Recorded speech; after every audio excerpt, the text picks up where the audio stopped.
Good morning. I hereby call to order this ninth meeting of the Pennsylvania Public Utility Commission for the year 2017. Since this is the last public meeting before Memorial Day, I would like to announce a short observance following today's meeting. I invite all of you to please stay and enjoy the program. And at this time, I would ask Edward Kelly, a Navy veteran and IT administrator with our MIS, to please lead us in today's Pledge of Allegiance.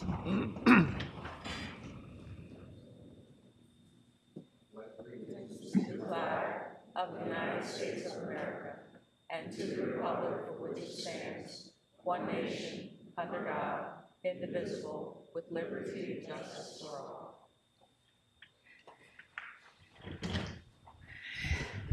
We thank Ed for leading us in our Pledge of Allegiance and also for his service to our country.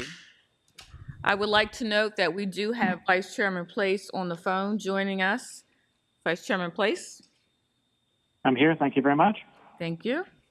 So the first matter for today's agenda is the approval of the minutes for April 20th, 2017, and Vice Chairman Place is the editor. Thank you. I have reviewed the minutes of the April 20th, 2017 public meeting and move that they be approved as submitted.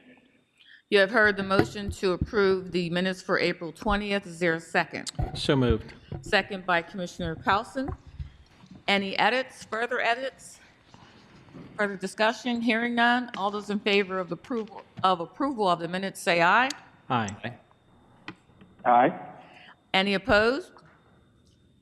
Hearing none, the minutes are approved 5-0. At this time, I will call up our Director of the Office of Special Assistance, Cheryl Walker-Davis, to lead us through today's agenda. And once again, we can then extend our condolences to you and your family. Thank you, Madam Chairman and Commissioners, and thank you so much for the support of this amazing PUC family during this time. May it please the Commission, on behalf of your various offices and bureaus, we present for your consideration and disposition the following agenda items, commencing this morning with matters on behalf of the Commission's Bureau of Audits.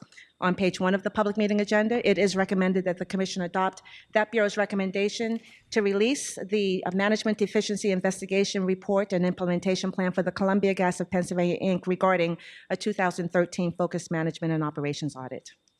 Is there a motion to adopt staff recommendation? Second. Motion by Commissioner Sweet, second by Commissioner Coleman. Any discussion? Hearing none. All those in favor say aye. Aye. Aye. Any opposed? The motion passes 5-0. On behalf of the Office of Special Assistance, it is recommended that the Commission adopt the recommendations appearing on page 2 in the proceedings involving Ronald Abrams versus Pico Energy Company and the Columbia Gas of Pennsylvania petition for reconsideration of the Commission's Distribution System Improvement Charge Order. Is there a motion to adopt the staff recommendation? So moved. Is there a second? Second. Motion by Commissioner Powelson, joint second by Commissioner Sweet and Coleman. You want to add something in there, Vice Chairman Place? I'm just kidding. No, thank you. Any further discussion? Hearing none. All those in favor say aye. Aye. Any opposed? The motion Aye. passes 5-0. On page 3 of the public meeting agenda, we do recommend the adoption of the Office of Special Assistance recommendation in the complaint proceeding involving Robert Wisniewski versus the Borough of Ephrata, noting the statement of Commissioner Sweet. Is there a motion to adopt staff recommendation? So moved. Is there a second? Second. Motion by Commissioner Powelson, second by Commissioner Sweet. And under discussion, I recognize Commissioner Sweet for his statement. Thank you. Before joining my staff as legal counsel, Susan Colwell was working in the Office of Administrative Law Judge and worked on this case in her capacity as an ALJ. Please note she has not advised me in this matter. Any further discussion? Hearing none. All those in favor say aye. Aye. Aye. Aye. Any opposed? The motion passes 5-0. In omnibus fashion, it is recommended that the Commission adopt the remaining 2 items on page 3 in the proceeding involving Rochelle versus PPL Electric Utilities Corporation, as well as MedEd Penelex petition for reconsideration of the Commission's order regarding its general rate increase proceeding, and on page 4, through and including the first item involving Shell versus PPL. Is there a motion to adopt staff recommendations? So moved. Is there a second? Second. Motion by Commissioner Sweet, second by Commissioner Powelson. Any discussion? Hearing none. All those in favor say aye. Aye. Aye. Any opposed? The motion passes 5-0.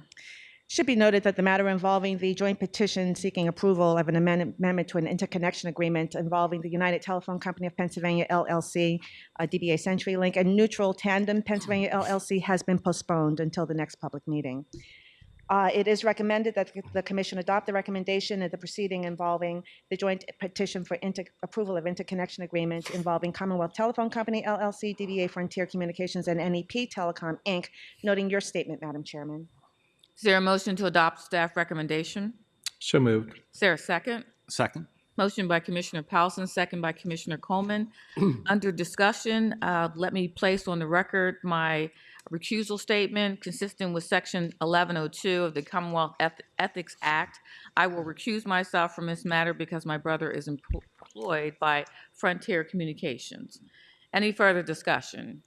Hearing none. All those in favor say aye. Aye. Aye. Aye. Any opposed? The motion passes 4-0, noting my recusal. Turning now to page 5 of the public meeting agenda and matters presented on behalf of the Bureau of Technical Utility Services, it is recommended that the Commission adopt the staff recommendation in the first matter pertaining to a letter petition seeking approval of the appointment of a board member to the West Penn Power Sustainable Energy Fund. Is there a motion to adopt the staff recommendation? So moved. Is there a second? Second. Motion by Commissioner Powelson, second by Commissioner Sweet. Any discussion? Hearing none. All those in favor say aye. Aye. Any opposed? Aye. Any opposed? Hearing none, the motion passes 5-0. With regard to the next matter pertaining to the Pennsylvania Telecommunications Relay Service surcharge, there is the joint motion of you, Madam Chairman, along with Commissioner Sweet, as well as the joint statements of Commissioners Coleman and Powelson. Is there a motion to call up this matter for consideration? So moved. Is there a second? Second. Motion by Commissioner Sweet, second by Vice Chairman Place. Under discussion, I would recognize Commissioner Sweet for the joint motion. Thank you, Madam Chair. And I would ask that our motion be entered into the record in its entirety. I'm going to read a short statement. This case addresses the assessment on consumer bills that supports Pennsylvania's Telecommunications Relay Service, TRS program, under state and federal law, including the Americans with Disabilities Act. This commission, working with the Department of Labor and Industry, is required to provide assistance to visually and hearing impaired individuals so that they may enjoy the functionally equivalent access to communications as would a non-impaired person. Currently, the state TRS surcharge funds several different programs, including a 2-year wireless equipment initiative pilot that began in May of 2016. The Commission authorized this pilot in acknowledgement of the fact that the telecommunications landscape has evolved substantially, with increasingly more consumers taking advantage of advanced communications, including wireless and internet-based service. In order to fulfill our obligations to disabled consumers, the programs we offered must keep pace with these advances in communications. The surcharge is currently assessed at 8 cents per wireline residential and business access line per month, or 96 cents per year for a typical residential consumer. In its recommendation, staff proposes to reduce that surcharge to 4 cents per access line per month. Staff reasons that with the current program balance, the Commission would reduce the surcharge by 4 cents and also reduce the fund balance over a 4-year period while still covering projected expenses and maintaining a 4-month reserve. While time and experience may ultimately validate staff's recommendation, the better course, in our view, is to, at this time, maintain the status quo. First, the wireless pilot we authorized to test disabled individuals' use of modern communications is only half complete. Let me underscore that. The pilot project is only half completed at this point. Before that pilot ends next year, Labor and Industry is required to provide our staff an evaluation of the pilot with recommendations. This, in turn, is to be followed by staff providing us their evaluation and recommendations. The proposal to reduce the surcharge before the preparation and consideration of these evaluations is premature. Second, a proposed rulemaking is pending before the FCC, under which federal TRS program costs related to Internet Protocol caption telephone service may be shifted to the states for recovery. Just last week, the FCC published a public notice seeking comments on these rates. For this reason as well, the proposal to reduce the surcharge now is at best premature. Finally, staff's suggestion that we could reduce the surcharge now and raise it later in the future, should the need arise, unnecessarily complicates this process, which is accomplishing important state and federal objectives to provide disabled consumers the ability to enjoy communication services at a level that is on par with their non-impaired neighbors. Given the uncertainties that exist with respect to the nature of this program going forward, including the desire to evaluate the carrier assessment pool, we prefer to take a cautious approach today in setting the TRS surcharge for next year. For that reason, we recommend no change from the current 8 cents per line per month or 96 cents annual charge. Therefore, we move that the recommendation be amended consistent with this motion, and that, secondly, the Office of Special Assistance prepare an opinion and order consistent with this motion. Thank you. You have heard the joint motion as read by Commissioner Sweet. Is there a second? Second. Second by Vice Chairman Place. Under discussion, I am recognizing Commissioner Coleman. Thank you, Chairman. I'd ask that our joint statement be entered in the record as I read it in its entirety. First, I'd like to start this morning by thanking our TUS staff. This is a fairly complex calculation, and they've done an extensive analysis and a recommendation for us this morning. The second point I would like to make is I'm reminded as we talk about pennies here that may seem insignificant, and a former colleague who once said that pennies were insignificant and infinitesimal. This morning we're talking about $9 million, so I would argue that pennies do add up and are significant for ratepayers in Pennsylvania. With that being said, before us today is a staff recommendation to reduce the Pennsylvania TRS surcharge from 8 cents per line to 4 cents per line for a period of July 1st, 2017 through June 30th, 2018. The joint motion, however, proposes to keep the surcharge at 8 cents per line. The problem presented to us today is an embarrassment of riches. Over the past few years, the TRS surcharge has collected from the wireline, ILEC, and CLEC customers an amount well in excess of the funds expended. So much that there is currently a consolidated cash balance of almost $9 million. The cash balance includes a $1.4 million operating reserve that we have deemed prudent to ensure the smooth operation of the programs and services. So we have consciously established a reserve that has already been accounted for in this program. The cost to run these programs and services annually is less than $3.4 million. So we have a account with $9 million in it and a program that's costing $3.4 million annually to operate. The overcollection has resulted in approximately $7.5 million surplus, which is well beyond the operating reserve that I had mentioned of $1.4 million. In other words, these programs and services could be run for approximately 2.5 years with a zero surcharge. In light of these circumstances, we agree with the staff's prudent recommendation to lower the TRS surcharge to a surcharge rate of 4 cents per line per month so that we can begin the process of reducing the overcollection that has been funded by customers. As proposed by staff, this reduction would occur gradually over a 4-year period. The joint motion proposes to leave the surcharge at 8 cents, which will actually create an even larger overcollection.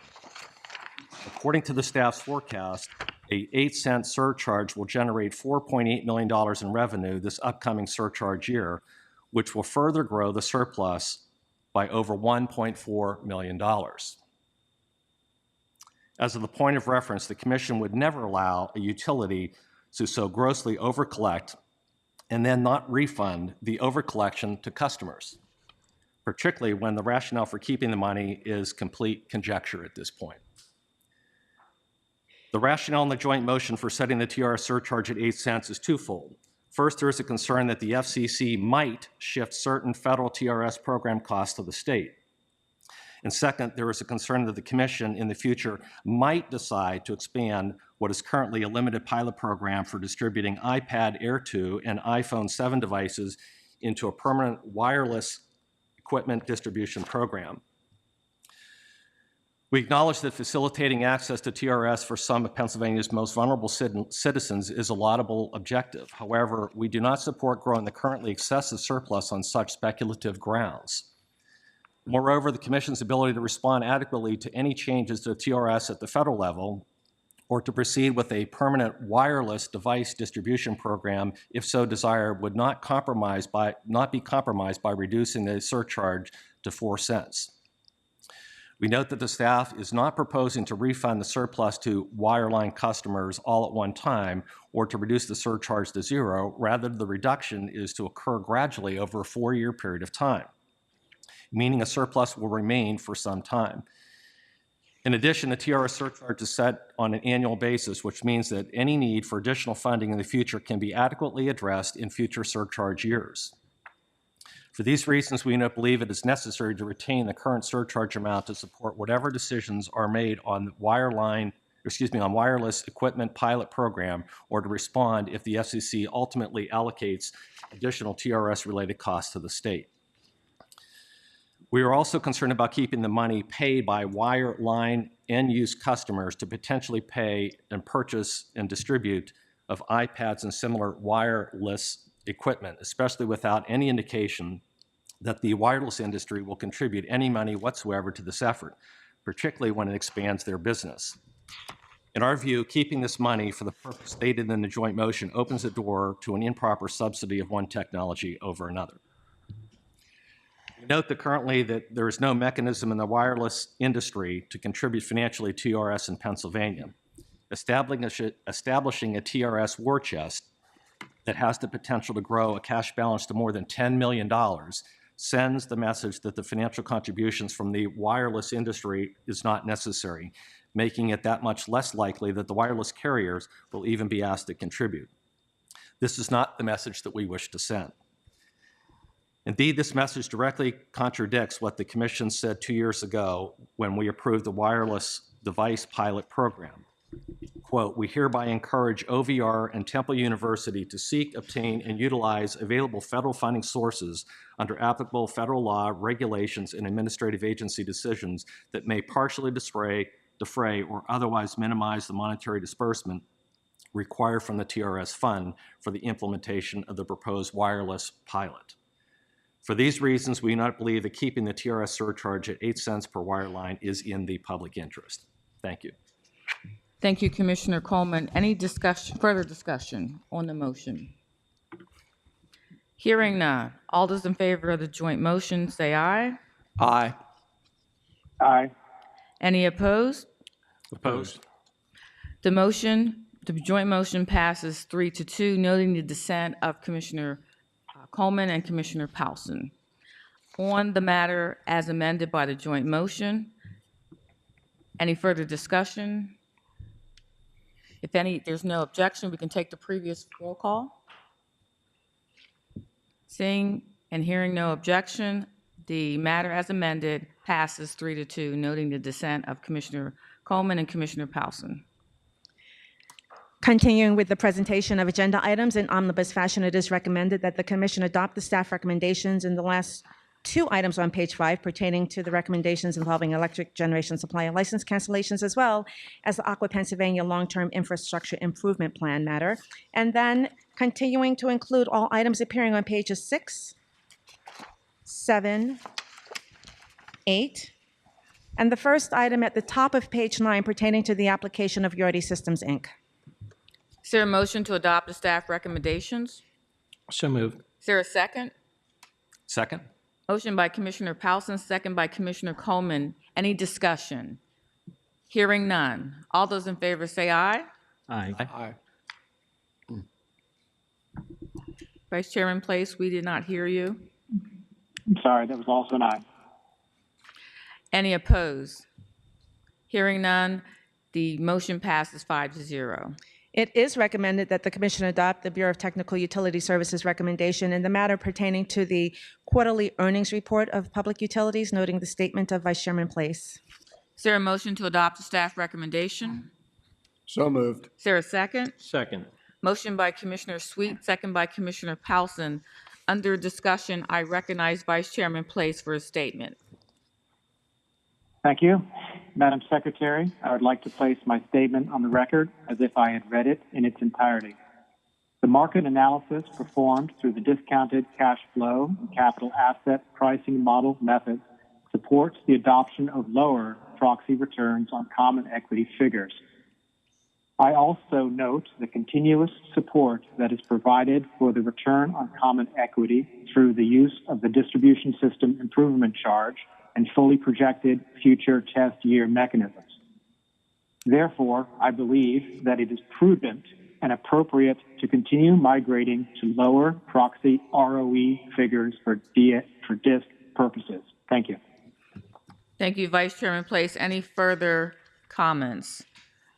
Hearing none. All those in favor say aye. Aye. Aye. Any opposed? Opposed?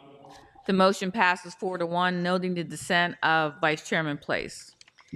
Turning now to page 10, and matters presented on behalf of the Law Bureau, it is recommended that the Commission adopt the Law Bureau's recommendation in the matter pertaining to the certificate status of Discount Select Services Corporation. Is there a motion to adopt the staff recommendation? So moved. Is there a second? Second? Motion by Commissioner Powson, second by Commissioner Coleman. Any discussion? Hearing none. All those in favor say aye. Aye. Aye. Aye. Any opposed? The motion passes 5-0. And now turning to matters on behalf of the Commission's Office of Administrative Law Judge, it is recommended that the Commission adopt the recommendation of ALJ Haas in the proceeding involving Robert Watson versus Philadelphia Gas Works, as well as the recommendation of ALJ Buckley in the matter involving Maribel Perez versus Pico Energy Company. Is there a motion to adopt the staff recommendation? So moved. I heard Second. Motion by Commissioner Powson, second by Commissioner Sweet. Any discussion? Hearing none. All those in favor say aye. Aye. Aye. Aye. Any opposed? The motion passes 5-0. It is recommended that the Commission adopt ALJ Meyer's initial decision in the matter involving Jason Kofer versus Philadelphia Gas Works, noting your statement, Madam Chairman. Is there a motion to adopt staff recommendation? So moved. Is there a second? Second. Motion by Commissioner Sweet, second by Commissioner Powson. Under discussion, I would just like to put my comments on the record.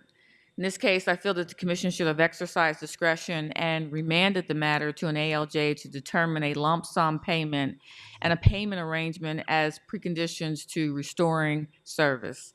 In this case, the complainant testified that an increase in income now makes it easier for him to make a lump sum payment in order to have service restored. The combination of increased income and a large lump sum payment to obtain a payment arrangement makes it more, not less, likely that a complainant will pay down the arrears, and arrears that will otherwise be borne by other ratepayers. Any further discussion? Hearing none. All those in favor say aye. Aye. Any opposed? Aye. Any opposed? Motion passes 5-0. And on page 12 of the public meeting agenda, it is recommended that the Commission adopt ALJ Cheskas's initial decision in the matter involving George D. Keller Memorial Association, CO Mark Schwab versus PPL Electric Utilities Corporation, noting again your statement, Madam Chairman. Is there a motion to adopt staff recommendation? So moved. Second? Motion by Commissioner Sweet, second by Commissioner Coleman. Under discussion, I once again would like to put some statements on the record. In this case, PPL Electric Utilities Corporation has been a good corporate citizen in the years that it has been operating here in Pennsylvania. While I agree that PPL's tree removal practices in this case were reasonable under Section 1501 of the Public Utility Code, this case involved tree removal and vegetation management on property serving the public for scouting purposes. I urge PPL to meet with the complainant and find ways to address vegetation management going forward in light of the public interest in scouting served by this complainant's property. Any further discussion? Hearing none. All those in favor say aye. Aye. Any opposed? Aye. Any opposed? The motion passes 5-0. That does conclude the presentation of regular agenda items. Turning now to the carry-in agenda.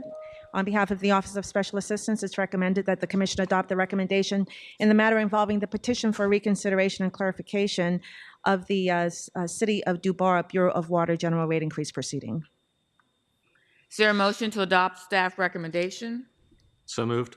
Is there a second? Second. Motion by Commissioner Coleman, second by Commissioner Powelson. Any discussion? Hearing none. All those in favor say aye. Aye.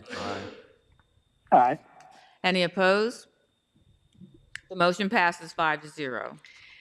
On behalf of the Bureau of Technical Utility Services, it is recommended that the Commission adopt the recommendation in the matter involving the Pennsylvania American Water Company General Rate Increase proceeding. Is there a motion to adopt staff recommendation? So moved. Is there a second? Second. Motion by Commissioner Sweet, second by Commissioner Powelson. Any discussion? Hearing none. All those in favor say aye. Aye. Aye. Any opposed? The motion passes 5-0. And on page 2 of the carry-in agenda, on behalf of the Law Bureau, it is recommended that the Commission adopt the staff recommendation of the proceeding involving Pennsylvania American's petition for clarification and reconsideration involving the Commission's order pertaining to electric safety regulations. Is there a motion to adopt staff recommendation? So moved. Is there a second? Second. Motion by Commissioner Coleman, second by Vice Chairman Place. Any discussion? Hearing none. All those in favor say aye. Aye. Any opposed? Any opposed? The motion passes 5-0. And turning to the last matter, Madam Chairman, that being your motion with regard to third-party electric vehicle charging, resale, redistribution of utility service tariff provisions. Thank you.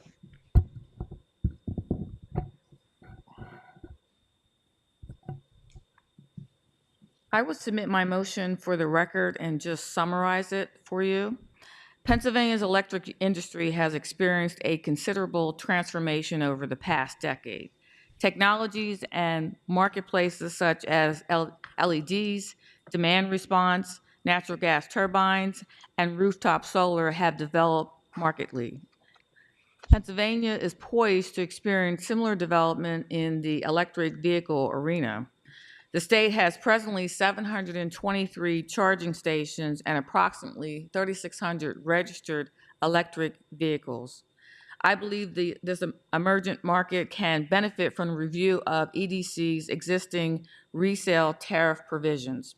These provisions may establish limitations or requirements on third-party electric vehicle charging station business models. Resale tariff provisions differ among the Commonwealth's EDCs. The 4 First Energy EDC tariffs do not include any provisions. PPL and UGI's tariffs, state utility service, shall not be submetered and resold except under limited circumstances. PECO's tariff permits resale so long as it is done in a fashion consistent with the statute at Section 1313. None of these EDC's tariffs include provisions that explicitly detail any restrictions or permissions as to resale of third-party electric vehicle charging. Therefore, this is left up to the matter of interpretation of the statute at Section 1313 and these EDC's general resale provisions to the extent that they exist. Unlike other EDCs, Duquesne's tariff includes a specific provision for electric vehicle charging. Rule 18.1 of Duquesne's tariff states that third-party owned electric vehicle charging stations shall not be considered redistribution, therefore clearly indicating that third-party electric vehicle charging is not restricted under the utility's redistribution tariff provisions. The Commission approved this tariff language in October of 2014. In that proceeding, the Commission agreed with Duquesne's statement that the new provision would define certain requirements with regard to third-party owned electric vehicle charging stations and provide additional clarity for third parties investing in electric vehicle charging infrastructure. It is well established that each EDC must design a unique tariff with rules and provisions that appropriately reflect its relevant characteristics and circumstances. Nonetheless, it may be beneficial to provide more clarity within each tariff to establish exactly what restrictions, if any, each utility specifically has on resale of third-party electric vehicle charging stations. As well, uniformity of such tariffs designs may be worth consideration to establish regulatory consistency across the state. To that end, and in an effort to inform the Commission, I find it appropriate to issue a secretarial letter seeking comments on the following. First, what restrictions, if any, each EDC's existing tariffs establishes on the resale of utility service for third-party electric vehicle charging. Second, the benefits and detriments of specific tariff provisions permitting unrestricted resale of utility services when done for the purpose of third-party electric vehicle charging. Third, the appropriateness or lack thereof of encouraging EDCs across the state to move toward a tariff design such as Duquesne's, which includes provisions for third-party electric vehicle charging resale. Fourth, what other resale tariff provision designs may aid in establishing clear rules for third-party electric vehicle charging stations, and what other regulatory options may aid in establishing clear resale rules for third-party electric vehicle charging stations. Therefore, I move that the Law Bureau and the Bureau of Technical Utility Services prepare a secretarial letter consistent with this motion, that the secretarial letter shall be served on each of the EDCs, the OCA, the OSBA, the Pennsylvania Public Utility Commission's Bureau of Investigation and Enforcement, the EAP, the Office of Attorney General's Bureau of Consumer Protection, and the Department of Environmental Protection's Office of Policy. Comments shall be due within 45 days following publication of the secretarial letter and the Pennsylvania Bulletin. You have heard the motion. Is there a second? Second. Second by Commissioner Powelson. Any discussion? If I may. Vice Chairman Place. Thank you. I would like to applaud the chairman for seeking to provide regulatory certainty for the further development of electric vehicle infrastructure in the Commonwealth. At a time when, at both the state and national level, EV infrastructure is expanding rapidly, we need to ensure clear and consistent guidelines are in place to encourage and not hinder development. Thank you. Thank you, Vice Chairman Place. Any further comments, discussion? Hearing none, excuse me. All those in favor say aye. Aye. Any opposed? Aye. Aye, excuse me. Any opposed? The motion passes 5-0. Madam Chairman and Commissioners, that does conclude the presentation of agenda items. Thank you very much. But before gaveling out, I would just like to remind everyone of our short Memorial Day observance that will take place in this room after the public meeting. Just give us a few minutes to arrange the room.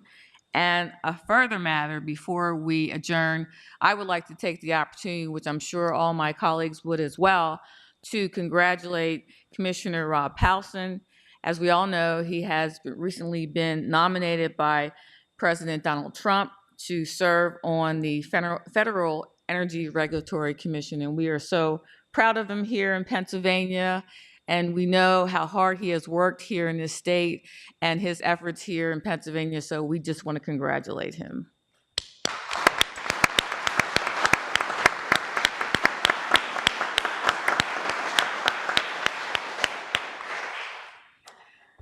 Commissioner Coleman.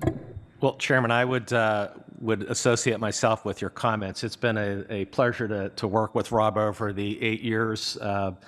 We've had a great run, done a lot of wonderful things here in Pennsylvania that have become national models. When you look around at some of the other states that have borrowed from Pennsylvania as best practices, and I think that's a testimony to Rob's leadership in the organization, and I know he'll serve us well in the federal level as well. So, Rob, congratulations to you.